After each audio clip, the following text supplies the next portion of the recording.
ఓపిక తెచ్చుకొని చేసుకుంటే వారం రోజులు నిలవ ఉంటుంది. చాలా టేస్ట్ ఉంటుంది. రైస్‌లో గానీ, ఇడ్లీ, దోసలో గానీ చాలా బావుంటుంది. ఎలా చేయాలో చూపిస్తాను. ఒక బాణట్లో పెట్టుకొని దాంట్లో 2 స్పూన్ల ఆయిల్ వేసుకొని మనకెన్ని పల్లీలు కావాలో అన్ని పల్లీలు వేసుకొని, కారం తగ్గ పచ్చిమిరపకాయలు, వెల్లుల్లిపాయలు ఒక 4, 5 అలాగే 2 స్పూన్లు జీలకర్ర, 2 స్పూన్లు ధనియాలు కూడా వేసుకొని మంట సిమ్‌లో పెట్టుకొని గోల్డెన్ కలర్ వచ్చేంత వరకు ఫ్రై చేసుకోవాలి. మంట హైలో పెడితే మాడిపోతే టేస్ట్ ఉండవు.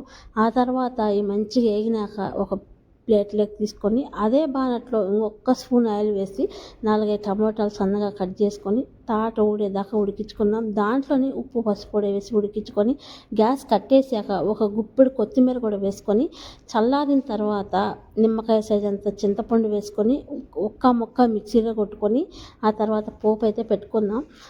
ఇంకొక బాణట్లు తీసుకొని దాంట్లో ఒక 2, 3 స్పూన్ల ఆయిల్ వేసి పోపు గింజలన్నీ వేసుకొని ఒట్టిమిరపకాయలు, కరివేపాకు, ఇంగువ కూడా వేసుకొని గ్యాస్ కట్టేసి ఈ పచ్చట్లు ఎత్తి వేసేసి కలిపేసుకొని తినడమే. వేడి వేడి అన్నంలో తింటుంటే అమృతం ఉన్నట్టుంటుంది. అంత బాగుంటుందన్నమాట. మీరు కూడా ఖచ్చితంగా ట్రై చేయండి.